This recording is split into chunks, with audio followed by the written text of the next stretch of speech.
Bonjour à toutes et à tous.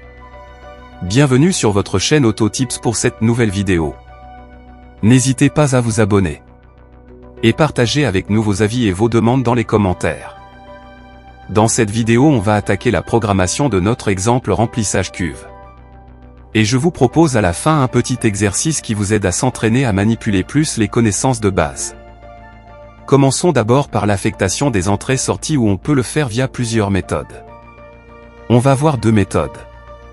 La première en passant à la configuration matérielle. Propriété du premier module d'entrée.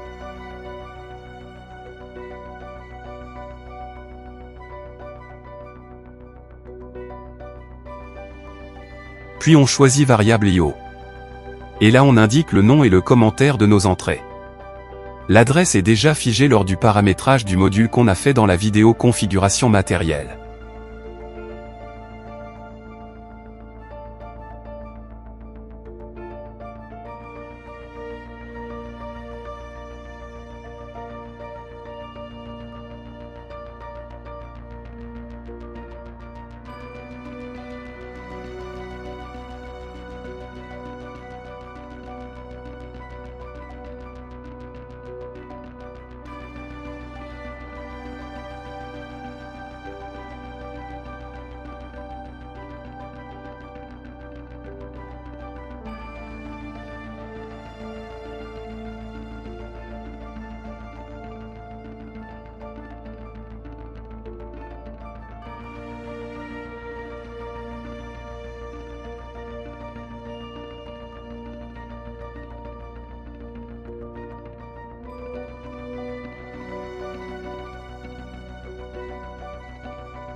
Et on peut suivre la même logique pour le reste des entrées des sorties et les entrées analogiques. Dans notre exemple, on va saisir le reste avec la deuxième méthode. On passe alors à la rubrique variable API, puis afficher toutes les variables. Et là on trouve nos deux entrées déjà affectées par la première méthode. On ajoute le reste des entrées respectivement.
L'adresse on le récupère de la configuration matérielle.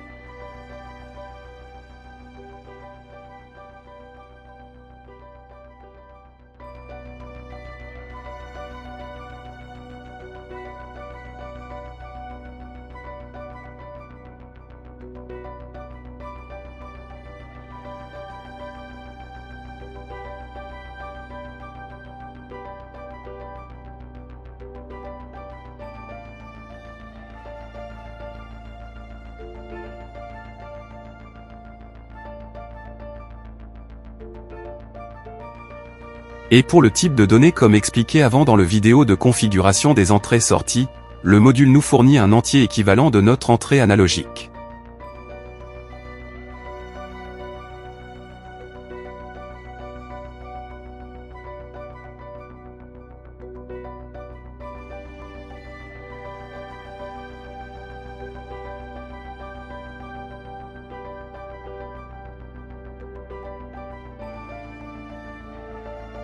Et on termine avec les sorties tout ou rien, tout en changeant le type de données en booléenne.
Si c'est bon pour l'affectation des entrées et des sorties, on passe donc à la logique de fonctionnement de notre système.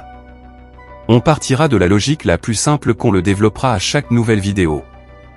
Alors on va commencer par la logique où un appui sur le bouton poussoir marche, lance l'ouverture de la vanne V01, et le malaxeur mix 01 démarre si le niveau bas de la cuve est couvert. Et si le niveau haut de la cuve est couvert, ou le bouton arrêt est foncé, la vanne se ferme, et le malaxeur s'arrête. Sur cette base on développera notre programme. Pour simplifier les choses on suppose pour le moment que les boutons marche et arrêt sont câblés électriquement, et non pas créés dans la supervision. Pour cela on ajoute ces deux entrées sur le deuxième octet de notre module des entrées tout ou rien.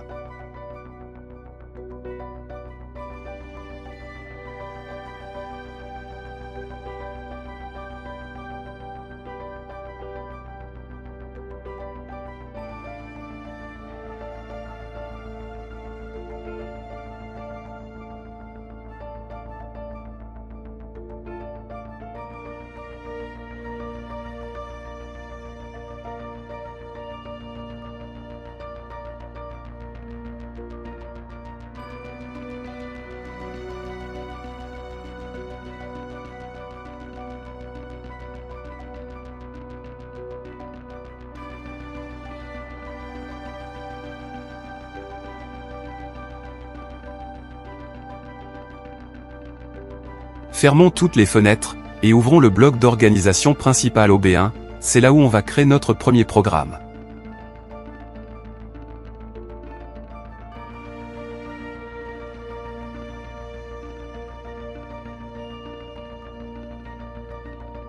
L'idée principale est de mémoriser la mise en marche de notre système, suite à l'appui sur le bouton marche, jusqu'à le niveau où l'appui sur le bouton arrêt. Pour cela, on ajoute un contact à fermeture et on l'affecte l'entrée du bouton marche. Ce contact active une mise à un bit à l'aide de l'instruction S, et on l'affecte à un bit mémoire M0.0 par exemple pour enregistrer l'état.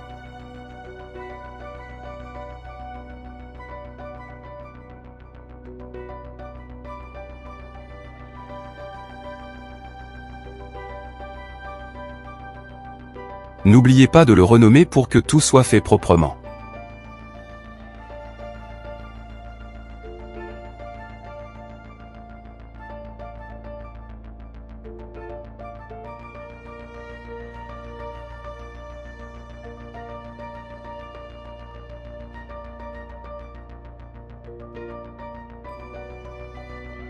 On ajoute en série deux conditions, à valider, pour enregistrer l'état marche. La première est que le niveau haut n'est pas couvert, c'est pour ça on utilise un contact à ouverture. Et la seconde est que le bouton arrêt ne sera pas actionné, on utilise le contact à fermeture puisque les entrées de sécurité comme arrêt, arrêt d'urgence ou autres, sont des contacts normalement fermés électriquement, donc le bouton n'est pas appuyé, c'est le 1 logique. On ajoute un commentaire significatif à notre premier réseau.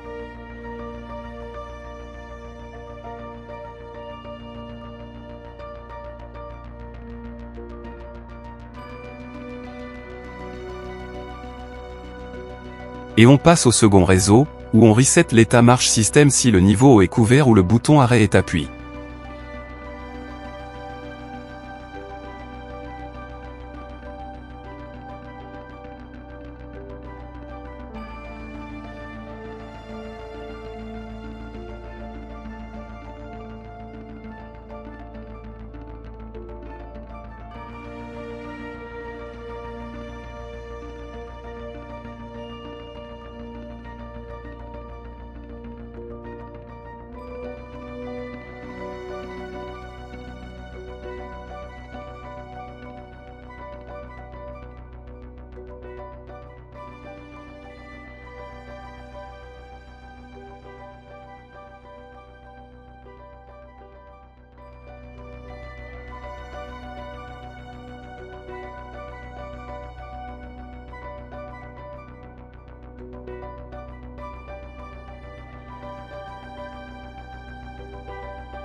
Il nous reste que d'ouvrir la vanne si la mémoire est à 1.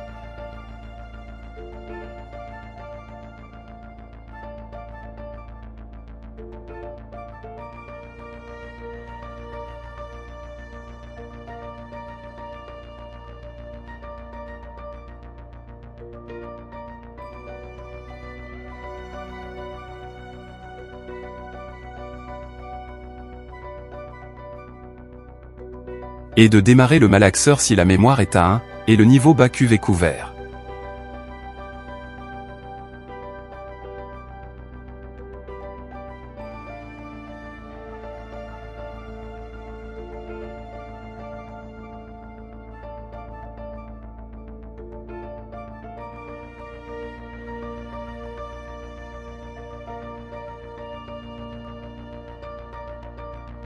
Et là, notre programme est presque prêt pour les tests. Il nous reste que d'intégrer l'arrêt d'urgence, qui arrête tout le système si elle est déclenchée. Je vous invite à faire ce petit exercice, qu'on le corrigera la prochaine vidéo avant de vous montrer l'histoire des simulations avec TIA Portal. D'ici là je vous invite à vous abonner et n'hésitez pas de partager avec nous tous vos commentaires et avis. À la prochaine.